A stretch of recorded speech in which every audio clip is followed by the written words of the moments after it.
Le grand dialogue. Sigeka Foba. Edouani wa Makaran. Le grand dialogue, l'émission de débat du studio Tamani sur votre radio. Chenibero. Halud Mauni. Cheniberi. Sigeka Foba. Le grand dialogue. Le grand dialogue. Mesdames et messieurs, bonsoir. Votre rendez-vous, le grand dialogue de ce lundi revient sur le processus. C'est la suite à la rencontre en cours à Alger qui était censée voir la CMA paraffer le document du préaccord. Le préaccord n'est pas paraffé jusqu'à ce jour. Pourtant, on annonce la signature à Bamako de l'accord de paix le 15 mai prochain. Alors, sur quoi repose une telle annonce? Pense-t-on que ceux qui refusent de paraffer le préaccord reviendront à de meilleurs sentiments avant cette date? Et si toutes les parties ne signaient pas, que va-t-il se passer? Ce sont là, entre autres, les questions que nous allons adresser à nos trois invités qui sont Ibrahim Achianga Maïga du ministère de la Réconciliation nationale, Mohamed Ousmane Ag Mohamedoun de la coalition pour le peuple de l'Azawad, c'est donc la CPA. Il est affilié à la CMA, lui, on l'aura au téléphone. Chaka Tcheblé Doumbia du Centre d'analyse politique et économique. Le débat d'aujourd'hui vous est présenté par Seydou Fomba. Le processus de paix au Mali, le sujet est à la une. Voilà déjà une semaine avec une énième rencontre à Alger. Cette rencontre qui, au départ, était conçue comme une cérémonie de paraphe a tourné à des discussions qui n'ont abouti à rien de concret. Doit-on parler d'échec ou tout au moins de blocage? Nous allons poser la question en premier lieu à Mohamed Ousmane Ag Mohamedoun de la coalition du peuple de l'Azawad. Oui, bonsoir. Oui, nous vous entendons. Oui, merci beaucoup. D'abord, je pense qu'il n'y a pas eu d'échec. Je ne pense pas qu'il y ait eu aussi du blocage. Si vous avez connaissance de la lettre du 4 avril que la coordination de Moldazawad a adressée à la médiation, il y avait un point essentiel que j'avais personnellement annoncé quelque part dans une de vos émissions. Le premier point, c'était que la coordination des mouvements était disponible à paraffer les documents du 1er mars. Et le deuxième point, après les paraphes, on envisageait des consultations avec les partis pour clarification, explication de certains points avant la signature.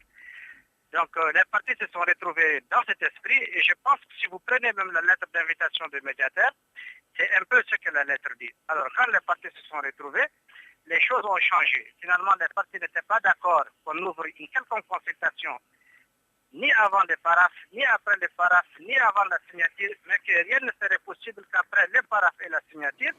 Et voilà, donc à ce niveau, les partis ont dit ça c'est une nouvelle donne et qui mérite d'être examinée et c'est extrêmement important. Donc voilà un peu ce qui s'est passé. Mohamed Ousmane Ag Mohamedoun, vous pensez que cette rencontre d'Alger a été un succès? Moi, je pense qu'elle a été un succès dans la mesure où il y a quand même un acquis, parce que la médiation, vous l'avez constaté, qu'elle a été élargie aux États-Unis et à la France. Ça, c'est un acquis en termes de garantie par rapport à l'application, en termes de garantie par rapport au suivi, en termes de donner plus de force aux structures de suivi de l'accord. Cela est extrêmement important. Donc, je ne peux pas dire que la rencontre est un échec. Je pense que le processus suit encore son chemin. Et il y a encore vraiment de l'espoir que ça aboutisse. Selon ce que nous voulons. Alors, Ibrahim Achianga Maïga, vous êtes du ministère de la Réconciliation nationale. Est-ce que vous pensez que la rencontre d'Alger a été un succès? Est-ce que vous pensez qu'on ne peut pas parler de blocage ni d'échec? Merci. Bonsoir, chères auditrices. Bonsoir, chers auditeurs. Et au nom donc du ministère de la Réconciliation nationale, je vous dis tous bonsoir. En fait, la rencontre d'Alger, moi je ne peux pas dire que c'est un succès. Dans la mesure où, d'abord pourquoi cette rencontre? Dans la mesure où le document a été paraphé par l'ensemble des partenaires, y compris l'ensemble de la communauté internationale, et je précise que les États-Unis étaient présentes lors du 5e round. Elles étaient présentes, mais pour des problèmes de commodité. Ils ont dit qu'ils ne peuvent pas signer un document sans l'aval du Congrès. C'est la seule raison qui les a poussés à ne pas signer le document à Alger, le jour où les autres pays ont paraphé le document. Ils sont parfaitement d'accord avec tout le contenu du document, sauf qu'ils ont dit que il faut d'abord qu'ils attendent l'aval du Congrès pour pouvoir parapher le document. Donc, dire que cette fois-ci les États-Unis étaient là bien avant. Mais je pense que dans des situations de ce genre, vraiment, il faut être responsable. On est responsable quand vraiment devant des situations de ce genre, on arrive à assumer ses responsabilités. Le gouvernement du Mali n'a pas dit qu'ils ne mettent pas des réserves sur le document. On avait des réserves de 15 pages. Mais on a dit pour la paix, pour la tranquillité, pour la stabilité de la sous-région même, nous allons parapher le document. Et nous sommes d'accord que le reste, après la signature, c'est entre nous frères, on va continuer à dialoguer et on verra ce qu'on peut faire. C'est ce qu'on leur a demandé, ils ont refusé. Ils veulent qu'on revienne sur des modifications de documents déjà paraphés. Qu'on aille dire à chaque partie qui a paraphé le document, venez encore enlever votre paraphe afin qu'on puisse modifier tel ou tel mot, telle ou telle virgule. Non, soyons sérieux. Alors, Chaka Tchebledoumbia, vous êtes du Centre d'analyse politique et économique. Oui. Quelle lecture faites-vous de ce qui vient de se passer à Alger? Ok, merci beaucoup. Bonsoir à vous, bonsoir à tous nos auditeurs. Moi, je crois que après avoir écouté les deux intervenants, ce qui a lieu de souligner ici, c'est que au-delà de la question que vous posez, à savoir si la rencontre d'Alger a été un échec ou bien un succès, moi, je crois que cette rencontre d'Alger est venue suite à un blocage même du processus de paix. S'il n'y avait pas de blocage, il n'y aurait pas cette rencontre de paix. Les autorités du Mali ont paraphé le document. Pourquoi les autres ne s'engagent pas à parapher le document? Ils avaient donné le 1er mars pour parapher le document. Vous dites qu'il y avait blocage, mais la rencontre n'a pas permis de débloquer. La rencontre n'a pas du tout permis de débloquer ce système. Si la rencontre avait permis de débloquer ce système, on aurait connu la date exacte de leur paraphe et éventuellement la date de la signature de l'accord Issa Pago. Tel n'est pas le cas.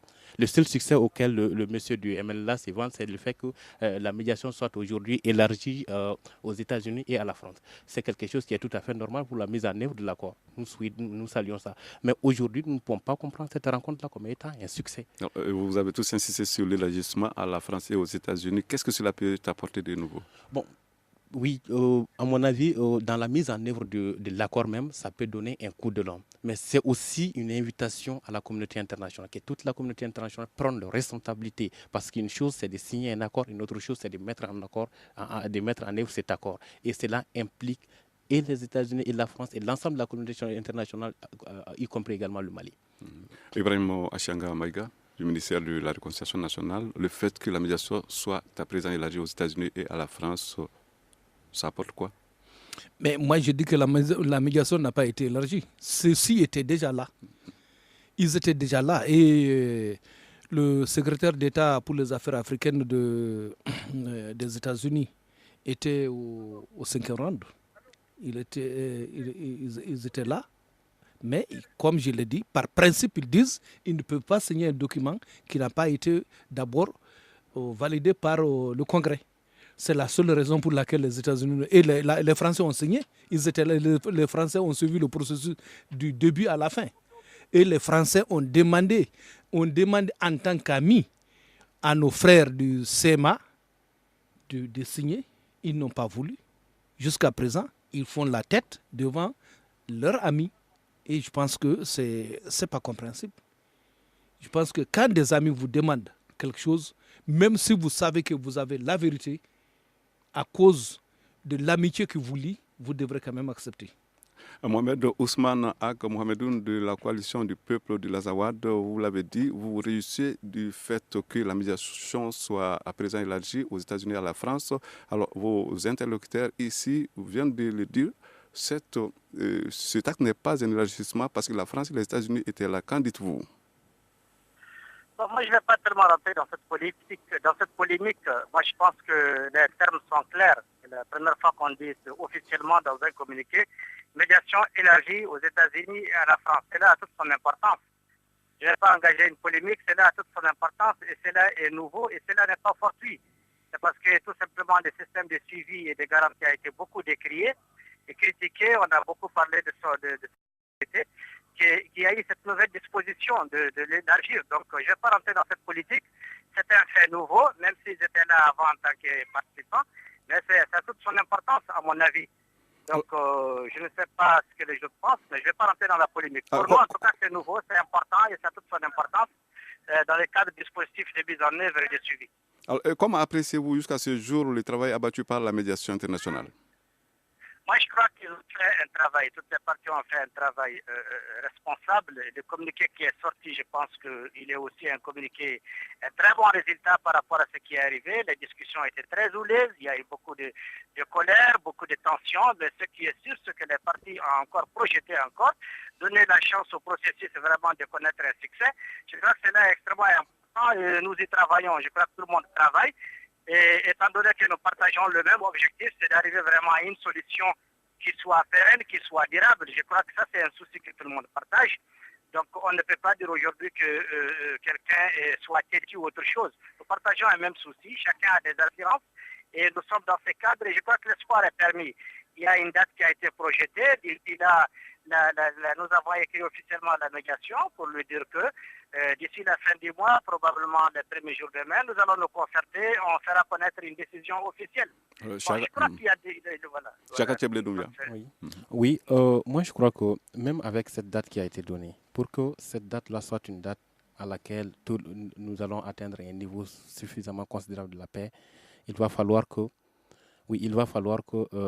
la communauté internationale prenne sa responsabilité, que la communauté internationale se décide ferme, c'est-à-dire qu'il montre sa fermeté vis-à-vis de ces gens-là, parce que nous avons suffisamment passé du temps dans la tergiversation. Aujourd'hui, il vient de rappeler tout à l'heure, la médiation a abattu un énorme travail, mais pour que ces efforts ne soient pas vains, il va falloir que la communauté internationale prenne sa responsabilité, qu'il invite ces gens-là à rentrer dans le processus de paix. Autrement dit, au-delà de la date qui a été donnée, tous ceux qui ne rentrent pas dans le cadre de la paix seront considérés comme des ennemis et ils seront traités avec toutes les conséquences possibles. On en parlera au cours de ce débat. Ibrahim Achanga Maïga du ministère de la Réconciliation nationale. Quelle appréciation faites-vous du travail qui a été fait jusqu'ici par la médiation internationale? Mais je me réjouis de la déclaration de mon frère. Bon, en tout cas, nous sommes aujourd'hui le 20. D'ici la fin du mois, il reste 11 jours. Et le mois prochain, il y a 15 jours encore. Donc ça fait 26 jours. Et je pense que 26 jours, ça fera 25 nuits. Et comme on dit, la nuit porte conseil. J'espère qu'ils auront toute la sagesse de pouvoir vraiment avoir avoir de très bons conseils qui leur permettront vraiment de pouvoir écouter leurs frères, écouter la communauté internationale. Alors, vous le savez, ce week-end, les négociations semblaient toujours piétiner. Et voilà, justement, on en parlait déjà. Voilà qu'on annonce la signature d'un accord de paix le 15 mai ici à Bamako. Le préaccord n'est jusque-là pas paraphé par la coordination des mouvements de l'Azawad. Comment comprendre qu'on puisse aller alors directement à la signature d'un accord de paix? Je pose la question en premier lieu à Mohamed Ousmane Ago Mohamedoun qui est en ligne, il est de la coalition du peuple de l'Azawad. Bon, je ne pense pas que ce qui est important, c'est que les partis acceptent. Quand les partis acceptent, il n'y a pas de souci. On a vu avec l'accord de Ouagadougou, il a été paraphé le matin et signé l'après-midi. Donc, c'est pas un problème, il n'y a pas un problème de timing. C'est de la volonté, c'est qu'il faut arriver maintenant à la volonté de toutes les parties.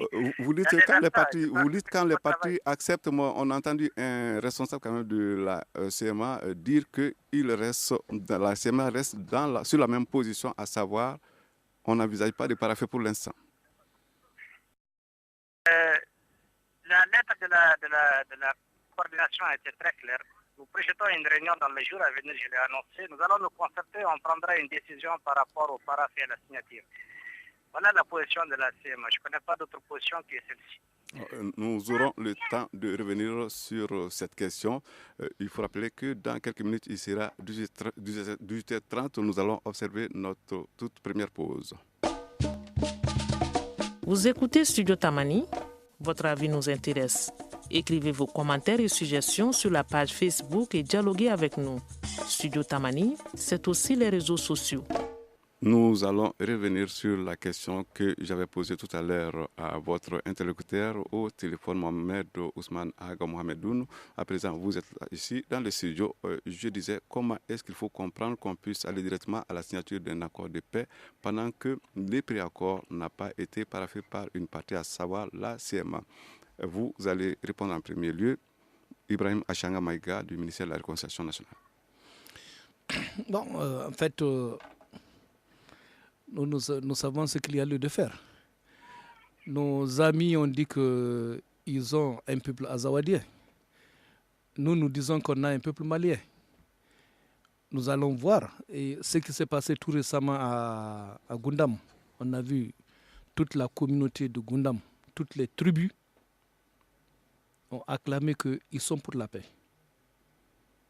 Et si aujourd'hui, la CMA dit au nom de la population de l'Azawad, ils ne vont pas signer, si cette même population arrive à signer, je me pose la question, au nom de quel peuple ils agissent, on verra bien.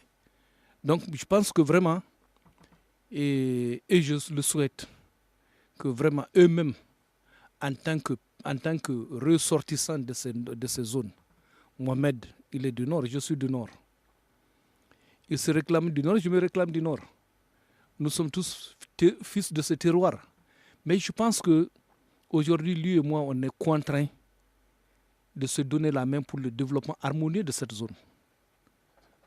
Rien ne sert aujourd'hui vraiment de continuer une guerre qui ne fait que nous détruire. Et je pense qu'ils auront toute la sagesse d'accepter.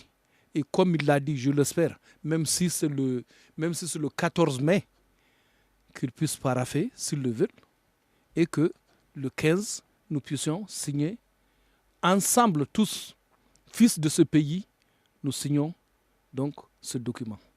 Chaga Tcheblé Doumbia, du Centre d'analyse politique et économique. Oui, moi je crois qu'il n'y a pas de paradoxe à ce niveau. Le fait qu'aujourd'hui, jusqu'à présent, la CMA n'a pas paraphé le document et qu'on fixe le 15 comme étant la date butoir pour la signature de l'accord, c'est que tout dépend de leur volonté. De la volonté de qui? De la volonté de la CMA.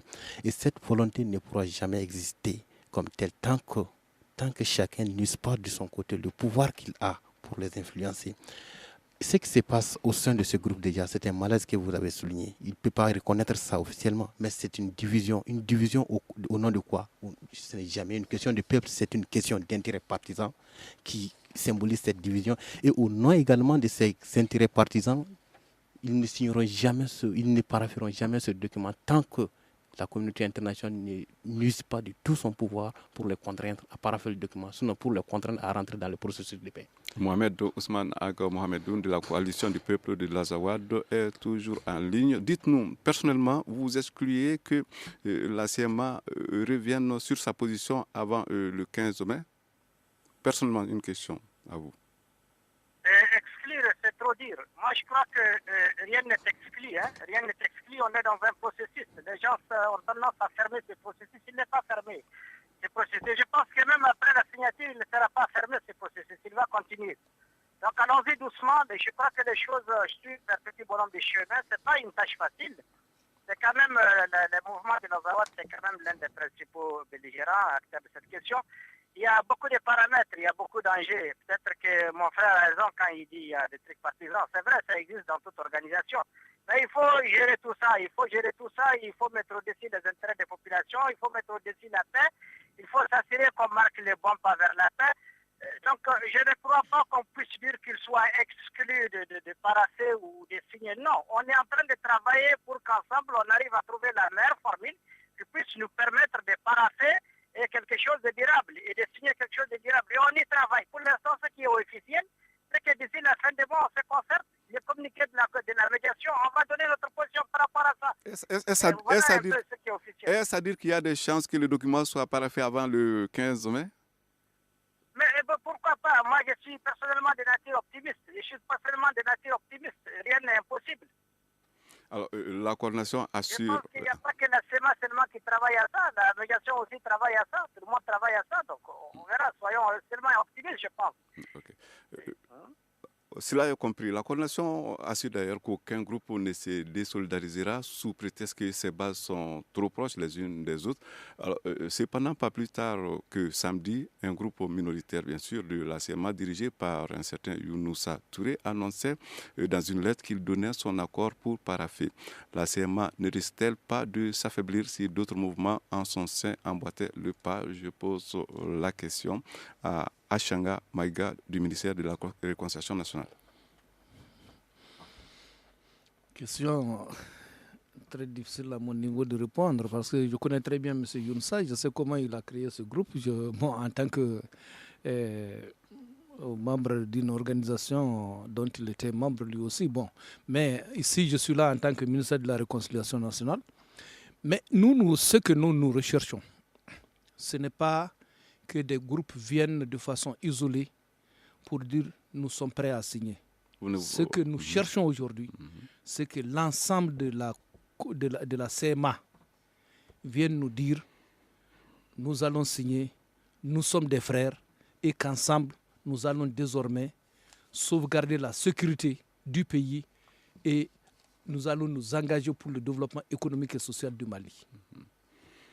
Ibrahim Achanga vient donc de fournir sa réponse. À présent, nous donnons la parole à Chaka Tcheblé Doumbia du Centre d'analyse politique et économique. Oui, moi je crois que ces groupes-là se désolidarisent et qu'ils viennent un à un signer le document ou qu'ils signent de façon globale le document, cela n'a aucune importance. Ce qui est important, c'est que tous ces groupes-là entrent aujourd'hui dans le cadre du processus de paix, qu'ils essaient de dépasser, de surpasser les intérêts partisans et de s'inscrire dans la droite ligne de la paix. Aujourd'hui, ils se réclament être défenseurs d'une population qu'aujourd'hui n'aspire qu'à la paix. Et si cette population aspire à la paix, pourquoi les condamner encore à des violences? Il va de soi que ces différents groupes prennent leurs responsabilités, qu'ils viennent de façon isolée, qu'ils viennent de façon collective à signer le document. Tout ce qui compte aujourd'hui, c'est que l'ensemble de ces groupes-là rentrent dans le cadre du processus de paix et qu'on en finisse une bonne fois pour toutes pour que le développement de cette zone puisse entamer. Commencer. Mohamed Ousmane Ag Mohamedoun, toujours en ligne. Dites-nous à présent, il y a un groupe quand même qui est dit minoritaire de la CMA qui a donc fait savoir qu'il donne son accord pour paraffer. Dites-nous, la situation actuelle, si elle perdurait au sein de votre mouvement, est-ce que la CMA ne s'expose pas à des risques d'effritement, d'affaiblissement, je ne sais pas? Ce qui est important, c'est que la priorité c'est l'union, la priorité, c'est la cohésion au sein de la CMA, c'est ça la priorité. C'est vrai qu'on ne peut pas oublier quand même c'est un ensemble de mouvements qui sont autonomes, politico et militaires et tout ce qui s'ensuit. Ils ont une responsabilité devant la population, devant l'histoire. Donc pour l'instant, ce qui est important, vraiment, comme l'a dit l'expert qui vient de parler, ce n'est pas tellement important qu'ils viennent séparément ou collectivement, mais que tout le monde s'engage. Que tout le monde s'engage, c'est là extrêmement important et je crois que c'est dans cet esprit que nous travaillons. Mais toutes les options sont possibles. En tout cas, ce qui est important, c'est de mettre au-dessus quand même l'intérêt de la population, mettre au-dessus les souffrances que la population est en train de vivre. Et il faut les voir aussi sous tous les angles, pas seulement de l'angle ministère de la Réconciliation, mais aussi il faut aussi les voir sous l'angle aussi mouvement azawadien, parce que les populations elles souffrent réellement. Chacun de nous a une façon de lire leurs souffrances, a une façon de lire leurs solutions, mais arrivons à une meilleure lecture de leurs souffrances et une meilleure lecture de leurs solutions au-dessus de toutes les ambitions partisanes. Et voilà, je pense que c'est ce qui est important, à mon avis. Nous allons parler à présent de ce qui est prévu au mois de mai ici à Bamako. Le choix du 15 mai pour la signature de l'accord de paix à Bamako ici, est-ce que ce choix repose sur quelque chose? Je pose la question à Ibrahim Achanga Maïga. Quelque chose, quoi par exemple? Est-ce une date choisie comme ça au hasard? Non, mais bon, la date n'est pas choisie au hasard. Et toujours pour permettre à nos frères de continuer à réfléchir et de pouvoir donner leur position. Je pense que nous avons fait, on a paraphé le document le 1er mars. Aujourd'hui, nous sommes le 20 avril, donc ça fait 1 mois, 20 jours. Et rien n'est fait. Mais nous pensons qu'il faut encore leur donner un petit temps encore, comme Mohamed l'a dit. S'ils peuvent se réunir, continuer les débats, comme il l'a dit, c'est sûr que ça serait houleux de débattre. Mais nous pensons que de façon raisonnable, en tout cas côté gouvernement, comme côté communauté internationale, on pense que les 20 jours, les 25 jours qu'on leur donne permettront quand même, leur permettront de pouvoir réfléchir et se mettre d'accord parce que, comme je l'ai dit, nous voudrons vraiment qu'ils viennent vers nous unis. Oui, unis pour que vraiment ensemble, nous puissions regarder l'avenir du pays devant nous. Chaka Tchebledouya. Ok, le caractère sacré ou non de cette date-là, je crois que c'est à la médiation. La médiation sait pourquoi elle a pris cette date, elle sait ce qu'elle peut faire, ce qu'elle peut mettre en œuvre avant cette date, elle sait pourquoi elle a pris la date. En revanche, moi, nous, à notre niveau, nous pensons que cette date-là n'est pas une date intenable. Tout pourrait être fait avant le 15. Donc 25 jours, c'est raisonnable. C'est suffisamment raisonnable. Nous avons suffisamment passé du temps dans cette situation-là. Il faut vraiment tourner la page et essayer de mettre en œuvre ce qui doit être mis en œuvre pour aller de l'avant. Alors, à présent, une question. Si la CMA signait l'accord à la date annoncée, y aura-t-il des garanties pour qu'il soit respecté par tous? Je pose la question à Mohamed Ousmane Ag Mohamedoun de la coalition du peuple de Dazawad. D'abord, comme le dit le document auquel vous faites référence lui-même, sa réussite dépendra de la bonne foi et de la bonne volonté des parties elles-mêmes.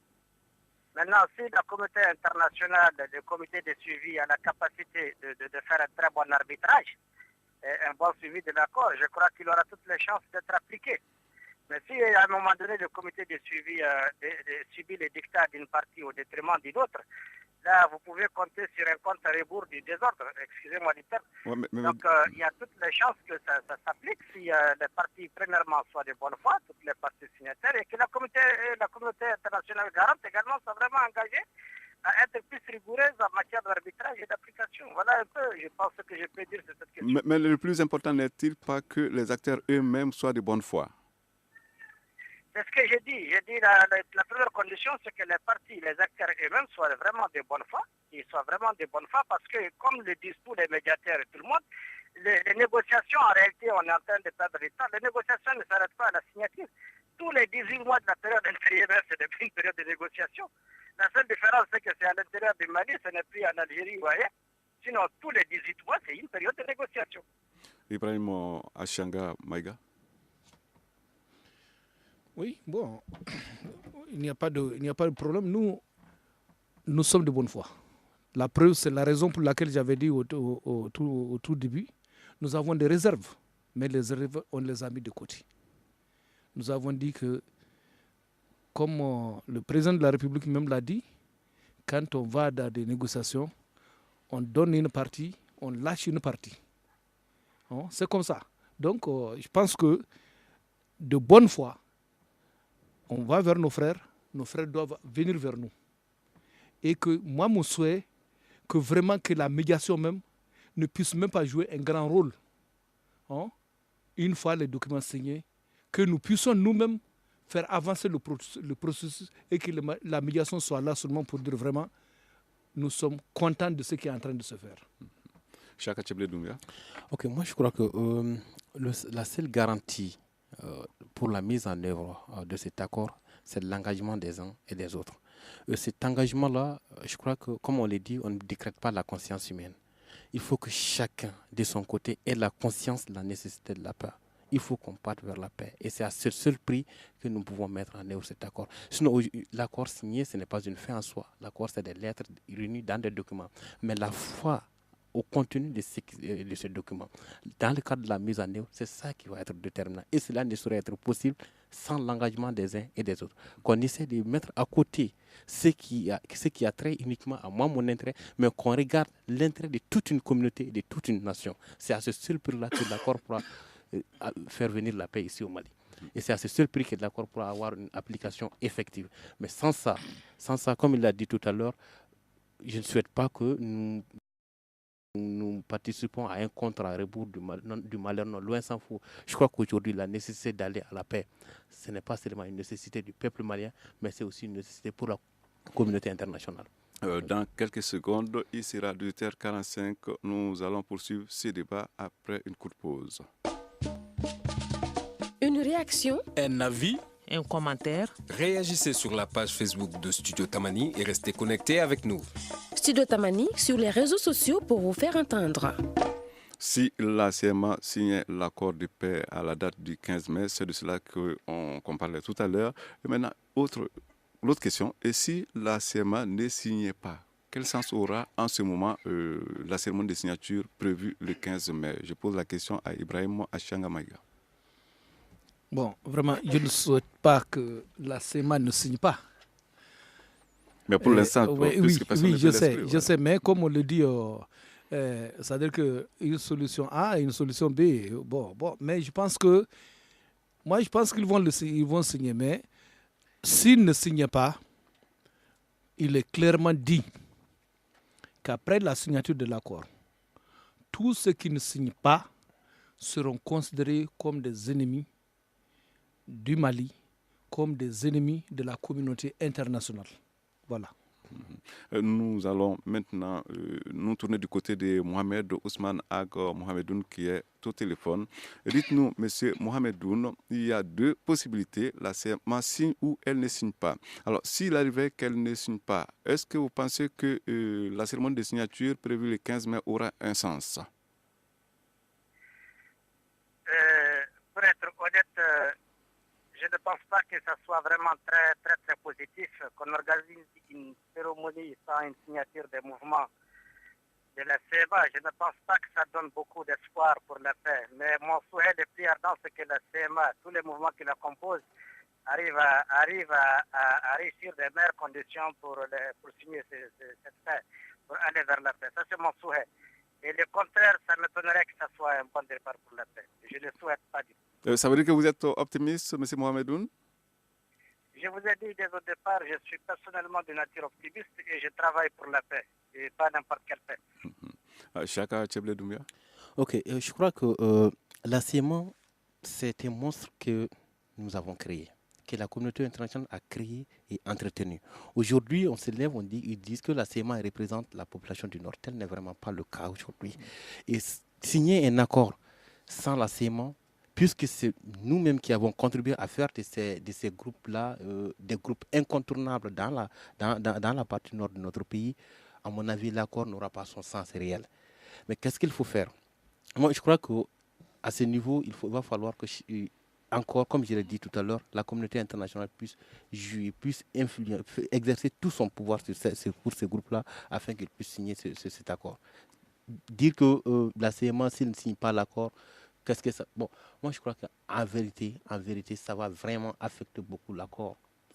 Au sens juridique du terme, je pose d'ailleurs la question sur le bien fondé d'un tel accord, bien que la plateforme est signée. Parce qu'aujourd'hui, on a fait de ce groupe-là, de cette CMA, un groupe incontournable dans la résolution de ce conflit. Et si tel est le cas, il va de soi que tout le monde use de son pouvoir afin qu'il puisse signer le document. Alors, le président de la République, Ibrahim Boubacar Keïta, disait hier depuis l'Éthiopie, je cite, « Le train va avancer sans eux. » Bien sûr, il s'agit de ceux-là qui refusent de signer.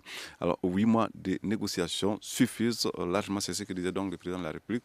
Dites-nous alors, pensez-vous que la signature de l'accord de paix le 15 mai sera un pas véritablement franchi vers une paix durable? Je pose la question à Achanga Maïga, Ibrahim Achanga Maïga.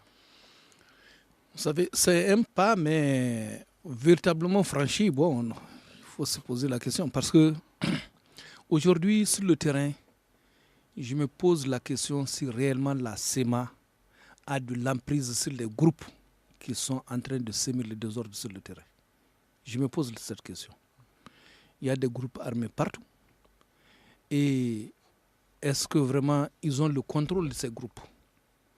Ces groupes, quelque part, moi je dirais que c'est même des gens qui souvent font des attaques, ne serait-ce que pour se nourrir, parce qu'ils n'ont même pas de ravitaillement. Et je pense qu'il y a lieu, mais quand même l'importance de cette signature permettra de pouvoir canaliser les forces, unir les forces armées maliennes, les forces de la communauté internationale, les forces des mouvements armés, afin que nous puissions lutter contre le banditisme et le terrorisme et le trafic de la drogue. Parce que ça serait une lutte de longue haleine, mais que dire que tout simplement, tout de suite, il faut être optimiste pour le retour de la paix, non. Alors, Mohamed Ousmane Ag Mohamedoun, est-ce que vous pensez que si on parvenait à faire en sorte que toutes les parties signent l'accord le 15 mai, pensez-vous que ça va être un grand pas vers une paix durable pour le Mali? Moi, je peux affirmer que c'est un grand pas. Je peux affirmer que c'est un grand pas vers une paix durable, mais je peux vous assurer également qu'il y a du travail à faire.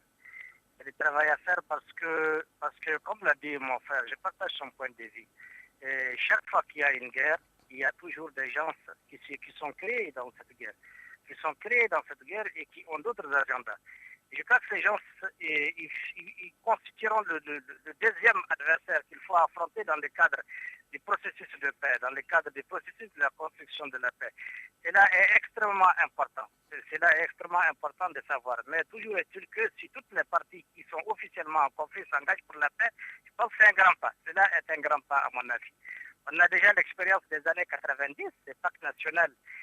C'était une guerre pas à la dimension de celle-là qui n'a pas mobilisé tout ce monde. Mais si vous vous rappelez très bien, entre le pacte national et la paix, et une certaine paix, il a fallu des années, il a fallu beaucoup d'efforts. Et il faut s'apprêter à ça aussi et faire encore plus d'efforts. C'est pour cette fois-ci. En tout cas, les négociations ont longtemps duré. On parle de 8 mois de négociations. Est-ce que le temps n'est pas venu pour la communauté internationale d'exercer une véritable pression sur ceux qui traînent le pas?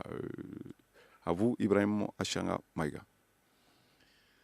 Nous avons toujours réclamé cela et nous avons toujours dit à la communauté internationale de jouer son rôle. Aujourd'hui, ce n'est pas de gaieté de cœur que nous voyons les populations de Kidal sans école, sans électricité, sans centre de santé, sans soins, même le petit soin élémentaire. Même chose aujourd'hui pour Menaka. Je pense que tout ceci, il faut que vraiment la communauté internationale exerce son rôle et de permettre vraiment aux structures, aux infrastructures sociales de base de pouvoir fonctionner pour le bien-être des populations. C'est très important et je pense qu'aujourd'hui, au-delà de la sécurité, au-delà de l'occupation de terrain, on doit d'abord penser à la santé, à la vie, au bien-être des populations.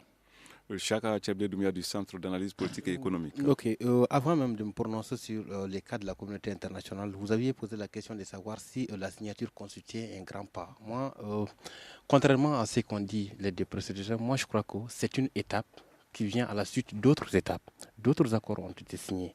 Il y a eu les accords de Tamanrasset, il y a eu les accords d'Alger. Et aussi, nous allons prochainement, si tout va bien, signer un autre accord. Alors, est-ce que ça va constituer un changement radical? Je ne crois pas qu'il ne faut pas être aussi optimiste que ça. Pourquoi? Parce qu'en réalité, j'ai lu l'accord, j'ai fait la comparaison entre cet accord et les précédents accords. Et j'ai vu que, à mon avis, c'est une continuité, une suite logique qui est là. Et qu'est-ce qu'il va changer concrètement? C'est la mise en œuvre qui va changer. Et cette mise en œuvre-là, ça va dépendre de l'engagement des uns. Et c'est à ce niveau que la communauté internationale que vous avez tout à l'heure évoquée doit intervenir. Que la communauté internationale doit prendre toute sa responsabilité. En dépit de tout ce que nous avons connu jusqu'aujourd'hui, que la communauté internationale disent à chaque partie qu'il est grand temps que nous tournons cette page-là et qu'il est grand temps de mettre fin à la souffrance des populations au nord du Mali. Alors, il y a certains observateurs qui trouvent d'ailleurs que la communauté internationale a jusque-là trop ménagé la CMA. Jamais le ton n'a été suffisamment dur, disent-ils, votre avis, M. Doumbia? Justement, c'est ce que je disais tout à l'heure, que cette CMA-là, en réalité, ça ne représente pas la population du Nord. Et mon collègue du ministère de la Réconciliation nationale vient de le dire tout à l'heure, et il a d'ailleurs été reconnu par lui qu'aujourd'hui, il y a des groupes dont ils ne contrôlent plus les groupes armés, ils ne représentent pas la population du Nord. Et aujourd'hui, qu'est-ce qui se passe? On continue encore à l'entretenir, à faire comme si on ne peut pas s'en passer. Je crois qu'il faut que chacun tire la responsabilité et la leçon de tout ce qui vient de se passer et de prendre entièrement sa responsabilité. C'est ce qu'il y a lieu de faire aujourd'hui. Mohamed Ousmane Ag Mohamedoun, une question. À force de réfléchir pour savoir s'il faut signer ou ne pas signer, finalement, est-ce que la SMA ne va pas s'exposer à des risques? Il y aura des pressions. Après, il y a d'autres choses qui peuvent suivre. Moi, je ne pense pas qu'il y ait plus de risques que ce que la SMA n'a pas vécu jusqu'ici. Ça fait depuis 2012, il y a une guerre. Hein. Je ne pense pas qu'il y aura des risques plus graves que ceux qui ont été connus. Il y a eu des interventions militaires internationales. Les gens ont déjà l'expérience. Ils ont déjà l'expérience. Il ne s'agit pas de menacer ni de faire la pression. Il s'agit d'être conscient de la gravité du problème. Il ne s'agit pas non plus de faire un débat de légitimité qui représente la population ou qui ne représente pas la population. Non, ce n'est pas ça l'important.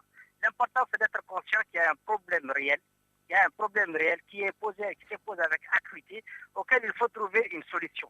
Il ne s'agit pas de se cacher derrière des concepts de légitimité, de représentation de la population. Finalement, c'est qui? Qui représente la population finalement? Finalement, personne ne représente personne en réalité. Mais cela n'a pas empêché qu'il y ait un problème. Mais comment comprendre cela? Personne ne représente personne. Finalement, c'est comme ça. Personne ne représente personne. Mais maintenant, il faut avoir cette vision pour s'assurer que maintenant être conscient qu'il y a un problème réel. Au-delà de la représentativité, il y a un problème réel. Il y a des acteurs réels qui sont concernés par ce problème. Il faut les traiter avec eux. Donc la communauté internationale n'est pas en train de ménager la CEMA. Elle est en train de travailler avec un acteur incontournable. Les mouvements de l'Azawad sont incontournables par rapport à la solution de ce problème. Ce n'est pas un monstre qu'on a créé, c'est un acteur qui existe et qui occupe sa place. Chaka Tcheblé Doumbia. Il faut y aller avec un peu de patience, je pense. On va aller vers la solution. Quand il dit les monstres, ils sont connus là où ils sont. Chaka Tcheblé Doumbia demande... Oui. Je suis aujourd'hui surpris d'entendre de sa propre bouche que personne ne représente personne dans cette crise-là. Tout à l'heure, lui, il s'est vanté tout de suite. Il disait la population de l'Azawa, des représentants de l'Azawa. Et en même temps, il dit que personne ne représente... Non, vous dites que personne ne représente personne dans cette histoire-là. Or, pourquoi prendre... Alors, s'il vous plaît, pourquoi prendre la vie de toute une population en otage? Parce qu'aujourd'hui, vous saviez manier les armes. Si vous ne représentez personne, il faut vous inscrire dans le processus de la paix. C'est aussi simple que ça. Si vous êtes des groupes qui détiennent des armes, qui menacent la sécurité de la population, vous-même, vous reconnaissez que vous ne représentez pas cette population. Et si tel est le cas aujourd'hui, je crois qu'il faut que la communauté internationale, sinon le Mali, prenne sa responsabilité de sauver la population du Mali. C'est de ça qu'il s'agit aujourd'hui. Ibrahim Achanga Maïga, du ministère de la Réconciliation nationale.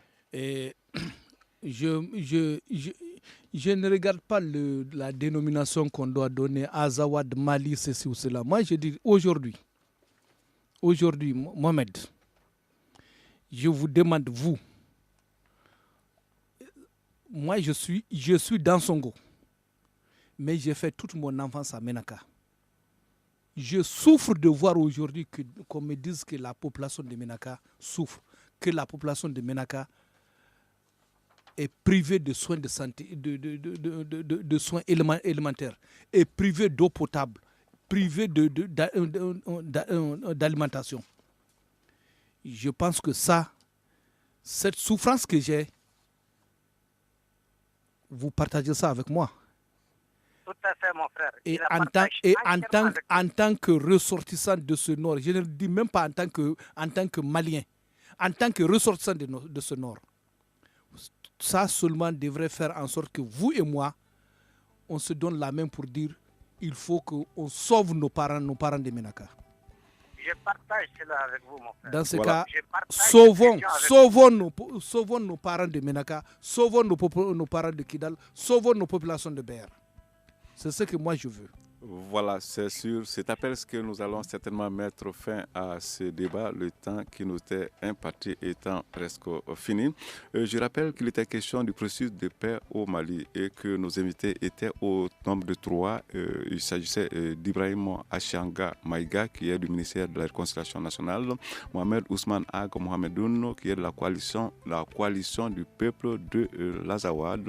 Et nous l'avons joint lui au téléphone. Le troisième invité, Chaka Tcheblé Doumbia, il est du Centre d'analyse politique et économique.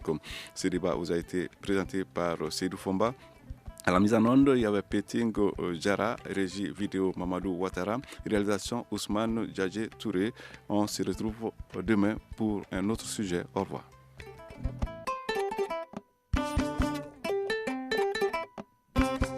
Le grand dialogue. Sigi Kafoba. Et Edawani wa makaran. Le Grand Dialogue, l'émission de débat du Studio Tamani sur votre radio. Chenibero. Halud Mauni. Le Grand Dialogue. Le Grand Dialogue.